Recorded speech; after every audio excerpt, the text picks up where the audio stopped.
So today on the Accounting for Our Community podcast, we have Emily O'Brien, CEO and founder of Comeback Snacks. And Emily's going to talk to us today about building a successful social enterprise. So hi, Emily. Hi, Brittany. Thanks for joining us today. Of course, thanks for having me. And we were just chatting about how we met, and I think it was through Instagram. And then at an event, and then, yeah. And then we had lunch. And then we had lunch, and, you know. Yeah.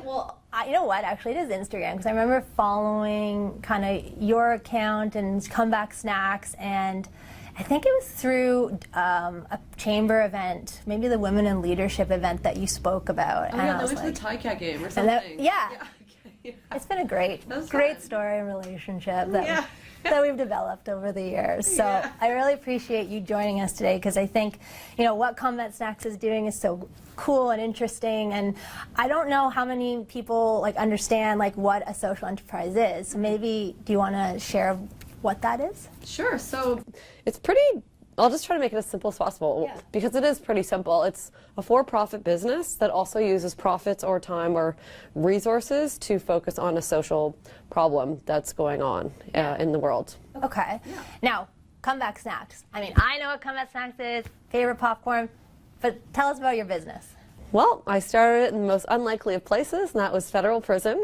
I did something I shouldn't have. I got caught up in the international drug trade, failed miserably, and this was the result of bad substances, a bad environment, and I didn't originate this plan, but I didn't want to keep blaming other people for what happened. I had to take accountability, and part of that was doing a guilty plea. So I got sentenced to 4 years in prison, and I knew that I could kind of restart my life, but not restart myself, because I knew that I was actually a good person. I'd spent a lot of time volunteering and helping others, and I've always been really close with my family. And so I knew that, there were things that I didn't have to change, but the things that I did have to change. And in prison, food was something that brought people together, and as well as, the collective insecurity of employment post-incarceration. So tell me, how does Comeback Snacks help people post-prison? So the first thing that we started to do, that I started to do in prison, was think of how I could employ people after, and that was through direct employment. Okay. So after I got out of prison, mind you, we did start developing the concepts of the company inside, and then when I got released, I was able to actually start selling product, and that's when I needed help. And I really wanted to show the world that people coming out of prison have skills, and they have talent, and they have compassion, and they do care about people, and they also need help. And I think that's something that's looked over way too often, and then it just causes the cycle of crime to often repeat if you can't find work. So within, I think it was within 6 months, we had our first employee, and then we started to build more and more, and then COVID happened, so we had to kind of reduce our staff. But when we do have events and everything like that, we do hire as many people as we can. Yeah. And then on the other side of it is scaling the mission. So when you're a smaller company, you can't hire as many people as you want to. If I could hire everyone, I would. Yeah. But resources are tight. You run on a very lean model, and so you have to find ways to still build the belief in society, and that's by partnering with other organizations, other companies that have bigger hiring budgets and are able to kind of share with the world what they're doing as well. So that's kind of also what we do. Yeah, that's amazing. So you kind of said this, but how do you measure impact of a social enterprise? Because you have the for-profit piece of it, but then you also want to align with your mission. Mm-hmm. So what does that look like? So for me, it was actually, when you want to measure impact, I think it can be measured in different ways, and sometimes it's not measurable, sometimes it's felt. And so by the people that we hire directly, we know that we're helping them feel better about themselves. So sure, we might only have a very small staff, but that doesn't mean you're not making a massive impact on their life, right? Mm-hmm. Whether it's believing in themselves, believing in their strengths, their abilities, and feeling safe with an organization about what happened and everything like that. And wait, what was the second half of the question? So how do you measure impact? Yeah. So I've been working with the government at different levels. So the federal government, we actually just got the mandatory minimum law removed. So now judges have the discretion to send to, but before, if you had a certain amount of drugs, for example, you had to go to prison for a certain amount of time, and often these are people coming from very marginalized backgrounds with no resources, and putting them in prison is not a good solution. So now it gives discretion back to the judges. So now that will be applied to basically everyone who goes through this situation. And then I'm also working at the provincial level with Monty McNaughton, and he has created something called the Skills Development Fund. Okay. Yeah, and that's to provide employers with training programs for people coming out of difficult situations. So that's kind of how you measure impact. It's like by the number of partnerships you have. It can be monetary, by the amount that you can contribute to organizations who build these programs, and it can also be personal impact. Yeah. So it can be measured in different ways. Yeah, no, I would imagine like this is such a rewarding business that you've started on both like a professional level but also a personal level, right? And so to see your business helping other people, feeding other people, giving them that amazing experience, like it definitely would feel good. So that's awesome. Can you tell me how you balance, and you kind of mentioned this, the financial needs of Comeback Snacks with its social mission? So you mentioned kind of the pandemic and having to scale back. So how do you kind of walk me through the process of making those business decisions? For sure. So initially we wanted to do like a per bag kind of donation, but we realized as you're growing and as your finances are so tight, you can't actually do that without still being a viable like business. So we did contribute. We would do like select like fundraisers and stuff like that towards certain initiatives, and then I would also do like pro bono workshops and stuff like that. So you could also give time, right. and time and value and value through that time. So it could be. I was also like a business mentor for women starting businesses that had come out of difficult situations as well with a company called Rise Helps. So it's not a company; it's a charity, but yeah. So yeah, it could be done in different ways. Does that make sense? Yeah. Time, treasure, talent, right? Yeah. Totally. So what advice would you give to someone who is interested in starting a social enterprise? I would say for me, it was because of my lived experience. And you'll often see a lot of the reasons that people start things is because they have lived experience with something. So, because that means you care, and that means you have passion to put into it. So find something that you do really care about, whether it's from usually it comes from some type of loss, or you see something that people really need and deserve, but they're just not getting it, or you just see like incredible unfairness somewhere, right? So for me, it was kind of a combination of all those things. It was a personal loss, but also a social problem. And so I took those two things, and then I was in prison, so I was able to kind of really see it. It wasn't like I was just some person from the outside trying to help, which there are so many amazing volunteers that do come in and try to help in organizations. But for me, it was having that lived experience. So, yeah. Yeah, no, that makes sense.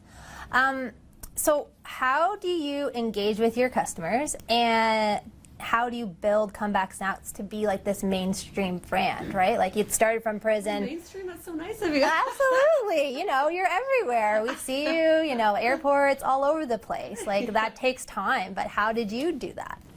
I did it by, I have a very lucky work-life synergy. When I was on parole, everything that I did was part of Comeback Snacks, but I was also still tied into the justice system at that point. I'm still tied into it. Right? So I was able to see difficulties and challenges trying to navigate this world along the way, which kind of made it part of the mission. It's like, okay, well, I didn't realize this was a part of it. I didn't realize this was a part of it. And I would continue to share the story. And that was another thing, it's doing things like this. It's talking to people, even in different sectors. You'd be surprised. Like like last week I talked to farmers, right? So you can really take different parts of the story and help people learn and grow from it and achieve their own comebacks, but by also drawing attention and making change to the prison system. Yeah, absolutely. So how do you kind of mentioned this, but how do you collaborate with organizations and businesses in the community to kind of, like you said, create this social impact? How do we collaborate? Let's see. I think it all depends on just reaching out. You could, whether it's like or engaging in social media, like how we met, right? So it kind of goes full circle there.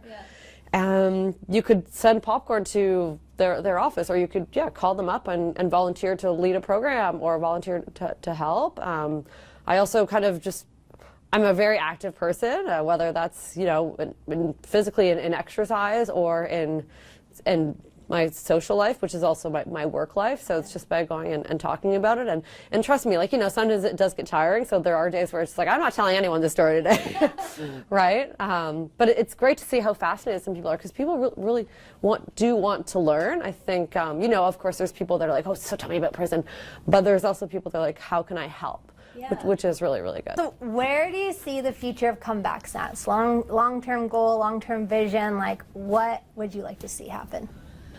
For Comeback Snacks, I really want to be across North America, and I want to be, all over the world, because there are prisons all over the world, and there are injustices happening all over the world. And I know that there's a way. Maybe it's not through popcorn. Maybe we're not going to get popcorn to Brazil anytime soon. Or you never know. Never know. I know.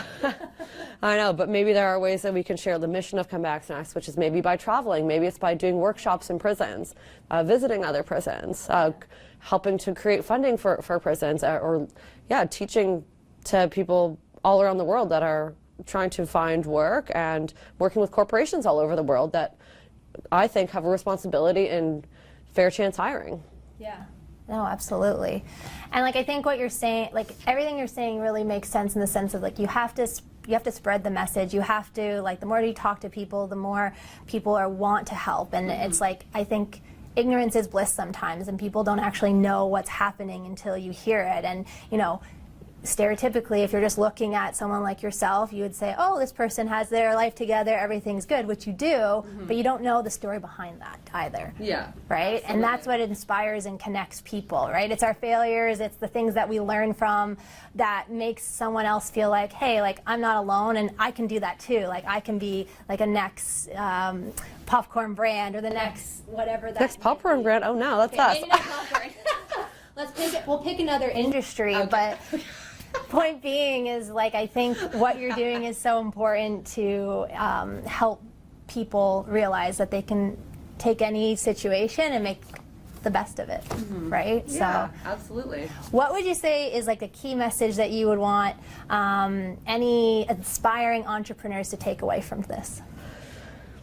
I think that living in the unbalance is bliss for me. I think if we all try to chase this balance of, when you're in an entrepreneurship, sorry, but it's just not going to happen most of the time. You're going to, and not just there's not really a balance in routine, unless it's your morning routine or something like that. But work-wise, every single day of mine is different, and I'm going different places. And so you have to deal with different things along that journey, whether it's weather, right? Yeah. Or traffic, or carb things, or travel, anything.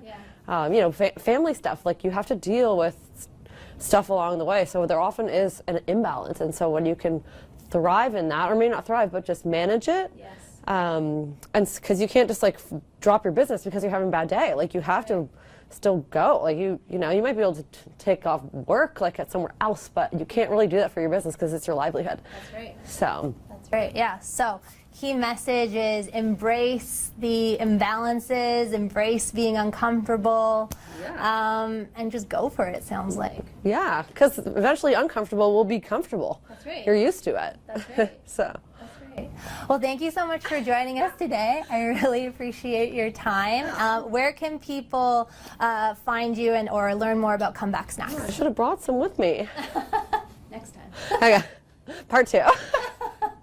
Online is their number one. We have a whole website you can buy from, and then we do have a list on our website of retailers. Okay.